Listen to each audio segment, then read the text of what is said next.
So we've talked in a generic manner about centralization and decentralization. Let's now talk at a bit more technical level about Bitcoin and decentralization. And a key word that's going to come up again and again here is consensus, specifically distributed consensus. So what am I talking about here? At a technical level, the key challenge that you have to solve to build a distributed eCash system is called distributed consensus. And this is a class of protocols that's been studied for decades in the computer science literature. But intuitively, you can think of it as our goal being to decentralize Scroogecoin, which is the hypothetical currency that we saw in the first lecture. So as I said, there's decades of research in computer science on these consensus protocols, and the traditional motivating application for this is reliability in distributed systems. What do I mean by that? Imagine you're in charge of the backend for a company like Google or Facebook. These companies typically have thousands or even millions of servers, which form a massive distributed database that records all of the actions that happen on the system, like users' comments and likes and posts and so on. So when a new comment, let's say, comes in, the way it'll be recorded is that there might be 10 or 15 different nodes in that massive backend that might contain copies of this action. Now, what the server needs to make sure is that that comment either gets recorded in all copies of that database or none of them. If for some reason, because some of these nodes might be faulty, the action gets recorded in none of the databases, it's okay. You can go back to the user and say, there was a problem saving your post, would you please try again? On the other hand, if some of the copies of the database saved it and others didn't, then you'd be in a lot of trouble because you'd have an inconsistent database. So this is the key problem that motivated the traditional research on distributed consensus, and you can sort of see the similarities to Bitcoin here, but we're going to talk in a bit more detail about the similarities and differences. So that was the traditional motivating application, but we can also imagine that if we achieved a distributed consensus protocol, and we were able to use that to build a massive global scale distributed key value store that maps arbitrary keys or names to arbitrary values, then that will enable a lot of applications. For example, a distributed domain name system, which is simply a mapping between human understandable domain names to IP addresses. Or a public key directory, which is a mapping between user email addresses, let's say, to their public keys.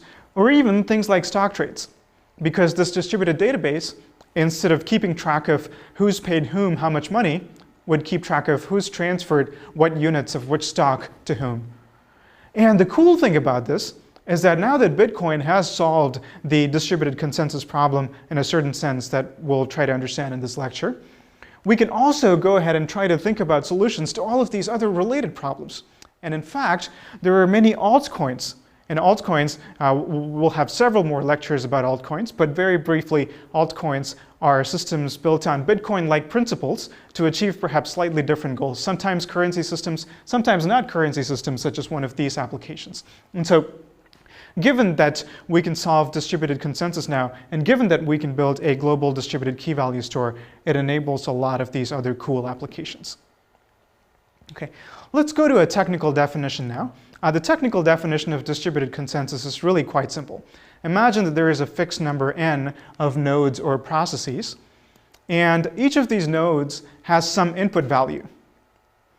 And then a consensus protocol happens, and the two requirements on this consensus protocol are that the protocol should terminate, and all correct nodes should decide on some value, the consensus value. Right? And I say correct nodes because some of the nodes might be faulty or even outright malicious.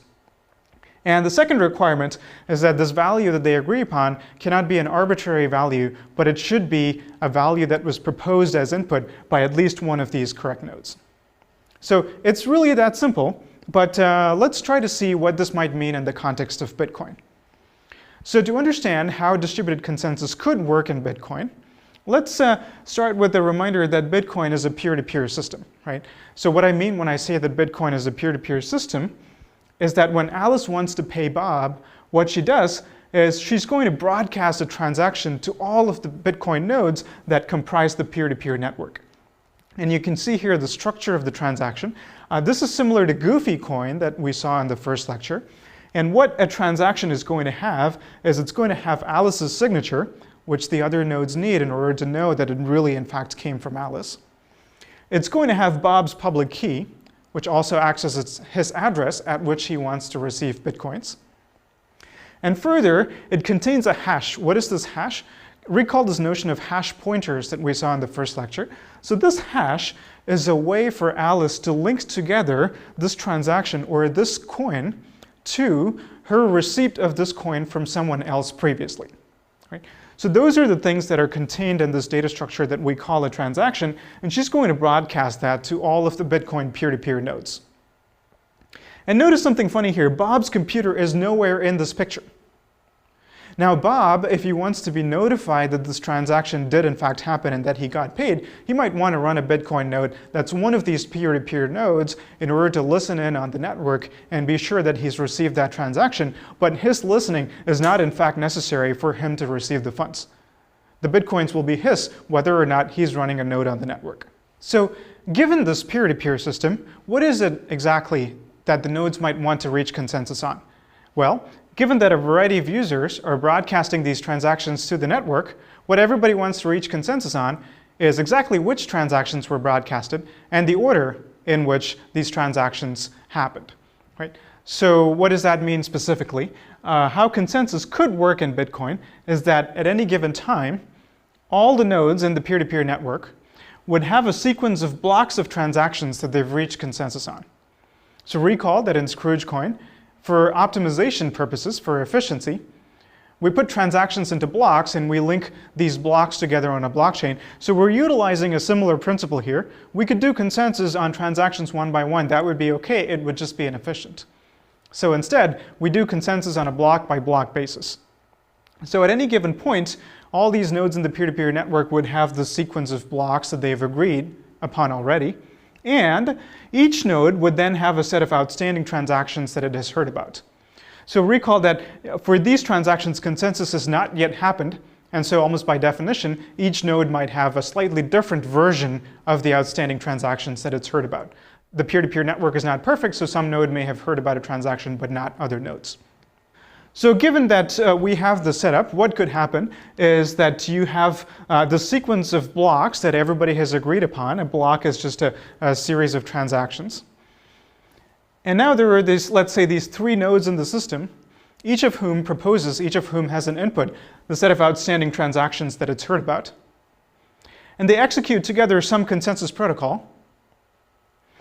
And for the consensus protocol to succeed, you can select any valid block, even if it's a block that was proposed by only one node. And for a block to be valid, all of these transactions have to have the right crypto signatures and so on.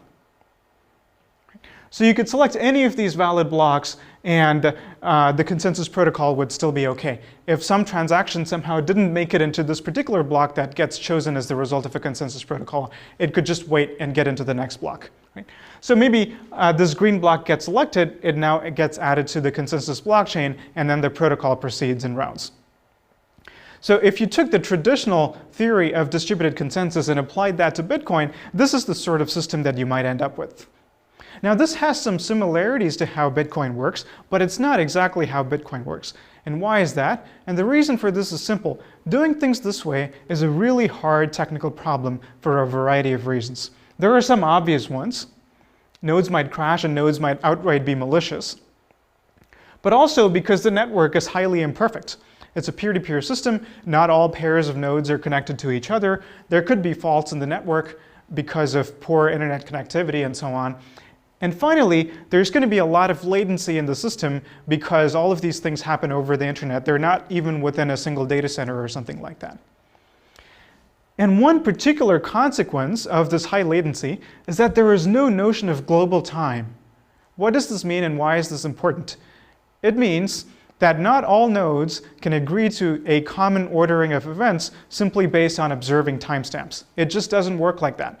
So you can't possibly design your protocol by saying things like, take the node that sent the first message in step 1 and have that node do something in step 2. You just can't work like that because not all nodes will agree on which message was sent first in the first step of the protocol. So this really puts serious constraints on what sorts of algorithms you can really put into your consensus protocols. And in fact, because of these constraints, a lot of the literature on distributed consensus is somewhat pessimistic, and many impossibility results have been proved. I'm just going to name a couple of these in case you want to look them up, but I won't go into too much detail. One impossibility result that's very well known and pretty simple to understand is called the Byzantine generals problem. And a much more subtle one, known for the names of the authors who first proved it, is called the Fisher-Lynch-Patterson impossibility result. Under some conditions, which include the nodes acting in a deterministic manner, what they proved is that consensus is impossible even with a single faulty process. So, despite these impossibility results, there are a few well-known protocols, and Paxos is probably one of the better known. And what Paxos does is it makes certain compromises. What it gives you is that it never produces an inconsistent result, which would be really bad, but it accepts the trade-off that under certain conditions, albeit rare ones, the protocol can get stuck and fail to make any progress. But here's the interesting thing. These impossibility results were, they were proved in a different model. They were intended to study distributed databases, and this model doesn't carry over that well to this is a setting that Bitcoin operates under. So what these results really tell us more about the model than about the problem, in fact. And what Bitcoin does is that it violates a lot of the assumptions that go into these models, and because of that, consensus in Bitcoin ironically works better in practice than in theory. And what this really means is that the theory that was developed for a different set of problems needs to catch up in order to be able to say really interesting things about Bitcoin. But nevertheless, that theory is quite important because, for example, it can help us predict unforeseen attacks and really be able to come to strong guarantees on the nature of consensus and security in Bitcoin. So what are these different assumptions? What are some things that Bitcoin does differently? Well, first of all, it introduces the idea of incentives. And this is very different from any previous system for distributed consensus. And this is only possible in Bitcoin because it is a currency, and you can use that currency to give incentives to the participants for acting honestly. And so Bitcoin doesn't quite solve the distributed consensus problem in a general sense, but it solves it in the context of a currency system. The other thing that it does differently is that it really embraces the notion of randomness.